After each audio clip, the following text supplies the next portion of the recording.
Hello, good morning where I'm at anyway. Uh, I don't know when you're watching this, but today we're going to be talking about um, just tips for building a video game collection. These are things that I've accrued so far, knowledge that I have, and just things that I want to share with everybody because if you're here, it clearly means something to you.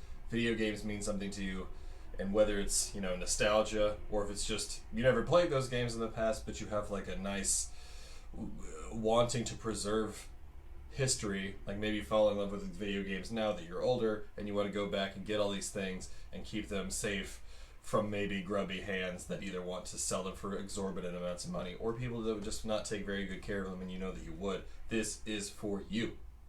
All right. Got some notes here. Sorry. Tell me along the way. So the first point here, if you find a place that has like really sweet deals that where you want to get your games, and you just notice games like top to bottom, wall to wall, and the deals are really good. If it's not too good to be true, buy the stuff, and then more importantly, my point here is don't share that information. Like, why would you? I feel like I've seen other people like say like, no, be courteous, let people know things. No, why? If you know that other people are going to do the opposite of what you want, take those games, buy those games, don't let anybody know about the deals. If you're done with the place and you've gotten everything you possibly need from it, and every time you go back you're just not seeing anything new anymore, and all you see is that they buy in the regular plain Jane stuff time and time again that you've already purchased, by all means move on from it, then let other people know that they have good deals there. But I'm just saying, for me, for example, I have a place that I recently discovered that is a chain, but they always have like a deal table because they buy in like too much stuff and it's just they have no room for it. It literally falls off their shelf, so they have like some secondary shelf where they just keep buying the same stuff for like next to nothing because people just keep giving it to them. They don't have like a threshold where they stop, so they just keep putting it on a side table and just heavily discounting it. And it seems like every weekend they go, oh, buy three, $10, $8, whatever, and so you're looking at like $2 games, which is amazing. At some point, though, again, you probably will reach the end of that. I mean, there's no way you're gonna keep finding everything you need. They're not gonna. Some places like that, they'll buy in things, but then they'll charge too much for the pricier stuff. I don't know, but if you find something, maybe keep it to yourself until you're done with it, and then let other people know. Share the love at that point. Number 2 says, oh yeah, set a cash cap for yourself. If you're gonna go to a place and buy stuff, if you just say, I got money, and then you know that you're going to use your card, to me it feels like you're going to buy something. You're not going to look at things if they're reasonable or not. I don't know how to better word this. If you go with a cash cap, let's say I go to this place I was just talking about, and I take $20 with me every time. I'm not going to buy more than $20 worth, so I'm going to be more scrutinous of prices. I'm not just going to be like, oh, I got that in my bank account, so I'll pay for it. No, can't take some kind of cash cap or like a mental cap of like, I'm not going to spend more than this. And I swear to you, you will have better savings because you're thinking about it than if you just bought whatever because you could afford it. Number 3, and while you're out doing this stuff, it says, check against eBay and other online stores that carry that same game, because if you do that, you might actually just find a better deal at that moment online, or see that individual business is just charging too much and just move on with your day. It's not worth it. But if you look at an online thing, please remember that there's shipping costs sometimes. Unless it says free shipping next to it and you know that that's like pretty much going to be the cost, then you're okay. But if it has shipping, the amount of money that you spend on shipping might supplement the amount of money that you're saving with that online purchase. And then it's just, you may as well buy the game that's in front of you if it's about the same thing, and you don't have to wait for the game to be shipped to you. So yes, use the online sources for other stores in your area or what have you. If you see a game that looks like, oh my god, I need to buy this, but can I find it somewhere else cheaper, or should I just buy this one, sort of scenario, just make certain to remember shipping costs. And if you can, depending on what you're looking at, see if there's a return policy, because the game that's in front of you has probably been tested by the people standing at the counter behind you, and they have some kind of at least a 30-day warranty, whereas an online thing may or may not. And number 4, this tip actually, I heard it, my mind was blown because he's absolutely right, but I watch Top Hat Gaming Man, shout out if you don't know who he is. I'll check your annotations up there, whichever corner I decide to put it into, but he has a really good point here. A recent video, at least recent from the time I'm recording this, he brought up why he's excited about the PlayStation 5, and the main point he made, without me, ruining his whole video, is just the fact that when there's a new system that comes out like the PlayStation 5, for example, not out yet, hasn't been announced at this time officially, is just that people are going to sell off all their PlayStation 4 stuff, their console, their games, their controllers, and buy a PlayStation 5. And that is just the perfect time to just buy, because I'm not saying everybody does it, but there's plenty of people that just want the best, newest thing ever, and they're willing to sell off the stuff that they have because it never really meant something to them like it might to us. And that's what he's talking about. Just anytime there's a big dump of games for a new console, that's when you should cash in on that. It's a good time to buy. There's obviously that like middle ground where like it's not the day that the console comes out that people are going to be doing it, but some people, yeah, it's that whole time, like from the moment that they announce it and the pre-orders go up, people might just come and like give everything in, but you don't know for certain. Timing is going to be specific to who is selling the stuff off. Maybe they're going to keep a hold of their stuff, like maybe they pre-order the item but they keep a hold of their PS4 stuff until release day, and then they go trade it all in on that day. Whatever, I would go that week that the system comes out, to whatever your local places are. There's chains all over the U.S. GameStop being one of the bigger ones, but I know there's not GameStop everywhere, so just check your local gaming places. Alrighty, the number 5 step: hold on to your duplicates. That is crucial. They're the same as cash. Easily, they are the same as cash. If you get a haul where you find like just a whole bunch of hidden gems for cheap, buy them. Even if you already have those games, like, oh my god, I have that game, I have that game, I have that game, but I know how much they're worth, and you're getting them for cheap, take them. Who cares? One, you can probably swap out and see if like any of the ones that you're buying are better than the ones you already have in terms of boxing or cart condition. And then B, again, same as cash, you can trade them, you can use them. So like if you're ever at a swap meet, that's the perfect time to trade. Or a game convention, you can trade then. But yeah, Facebook and Craigslist, there's always communities on there where they say that they take trades only. Or you could just sell the things for the price that they're worth. Or if you want to sell it quicker but still make money, maybe a little bit under what they're worth, $10 or so if they're a lot of money, and make that money, and then you can go out and buy another haul. The game is always to get what you can and use it as cash if you already own it, is the number 5 point. Be patient. It's in all caps because it's important. Anyway, be patient if you can. It's not like if you see a game that's a rare game that you just never see, that's expensive because of its rarity, not because people are hoarding them and makes them rare. Like if it's something that they only made like 1,000 copies of and you see it, it doesn't matter the price. I wouldn't wait on that one. I would just say, get it. But yeah, in terms of the other stuff, prices fluctuate and all the time, up and down. So you might be seeing a game on its high point where you don't want to pay for it, and that's fine. Maybe set aside the amount of money that you would pay for that game, and then at that moment, if you see one of those said games come available at the price point that you're willing to pay, you already have the money. You can just drop it on the game, and you're essentially ahead of the curve because you've planned ahead and you were patient with it. You didn't just up and buy one for more money, But again, if it's a rare game itself and it's hard to find, then maybe you just have to bite the bullet if you see one and up and buy it.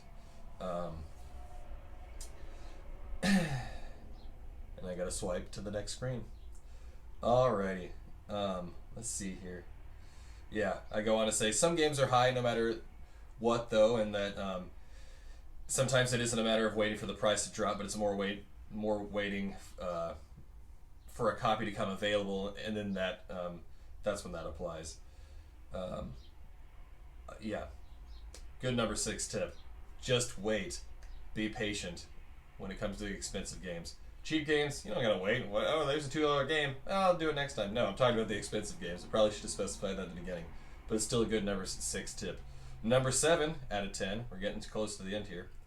Search the obvious places. So, Craigslist, garage sales, estate sales, swap meets, conventions, thrift stores, storage unit sales. You see how I was able to just list like a lot of them? And that's probably not even all of them. And as a side tip to this, if you're going to these physical places, not Craigslist, it's not a physical place, but if you're going to a place where people have games laid out and stuff of that nature, take cash with you. I already mentioned having a cash cap, but I mean like take physical cash with you.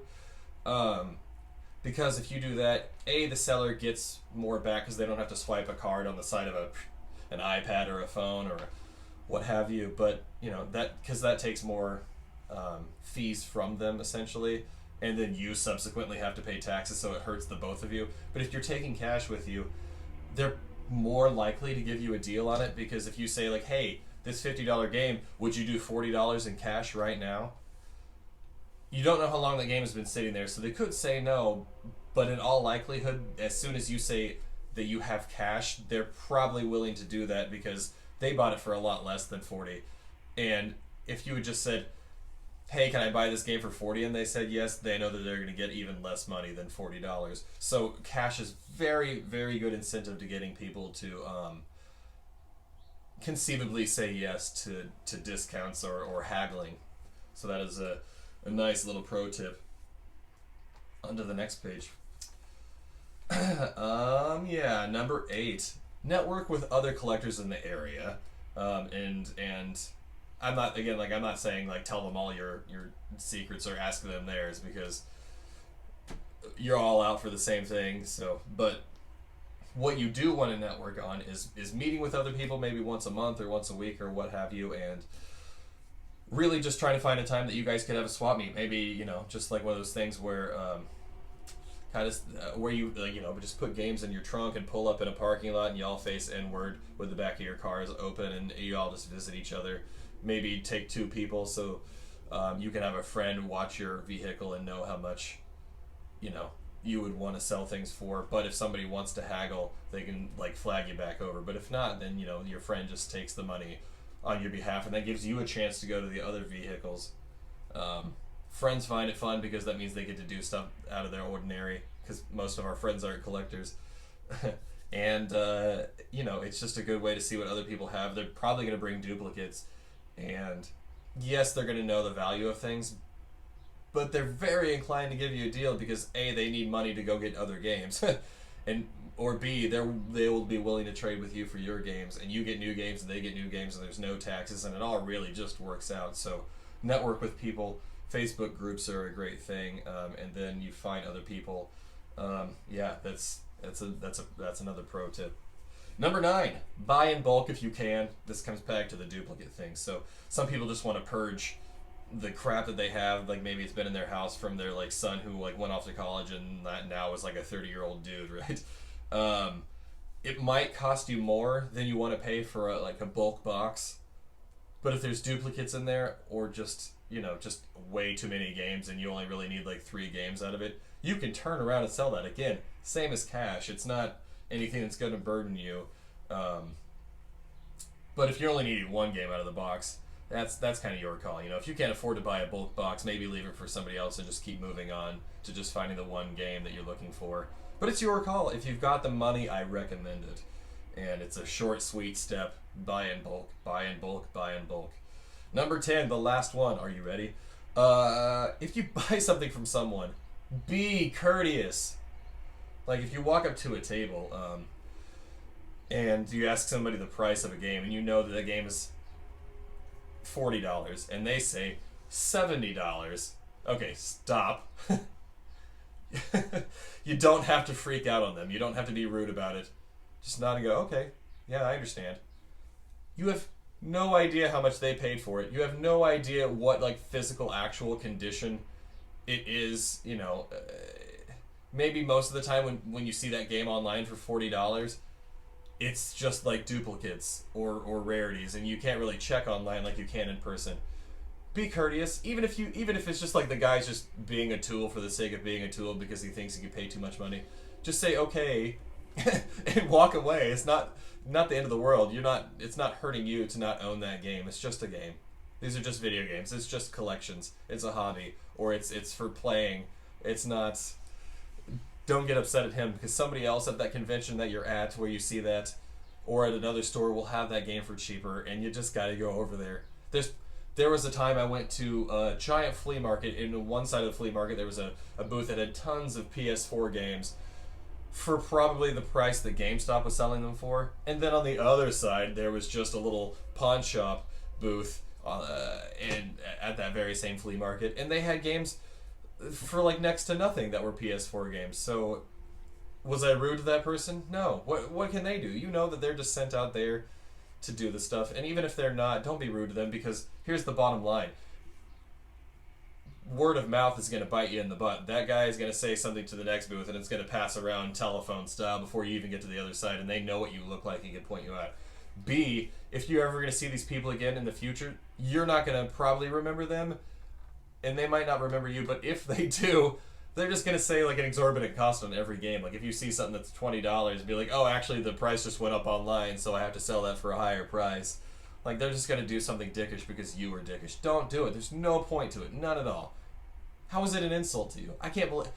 There's plenty of times I've seen that go awry, or they go, really? That much? Who cares? If you're that kind of person, you don't deserve to be there. Just go home. Cool it. And, yeah, that is effectively the last thing. That was my last point because it's the biggest and most important. We can only do this thing that we do if all of us are in simpatico. We're all working in tandem. Everybody wants the same goal. And if there's scalpers out there, then just kind of just smile and go, okay, no thank you, and just walk off. Like, if they see that enough from people, they might legitimately reconsider selling things for what they're selling it for. You ever think about that? Being rude or yelling at them that's going to make them think that they're right and you're cheap. Don't do that. That is, and it makes it worse for the rest of us too. This is the point where we all have to be better. Because I know I've done it once, but that was many moons ago, and I've seen other people do it since then in my age, and I go, holy crap! So to dial back, to wind down here, am I missing something? Is there something that we should all be doing that I didn't mention here? I and everybody else in the community would love to know what you found out. Please leave it in the comments. And if I see enough of these things that I learned from you guys, I will gladly make another compilation video of stuff. And we could do this again. If I get at least 10 other recommendations that are good recommendations, I'll gladly make another video and share it with everybody so that I don't have to scroll through my comments. I'll do the hard, heavy lifting for you guys. So let me know. Or if there's any other places that I didn't mention in that list of places you could go and meet up with people other than swap meets and such. List where you go. It's all for the greater good. We all just need to be kind to each other, and yeah, I think we can do better together, and we can all accomplish more. Have a good day.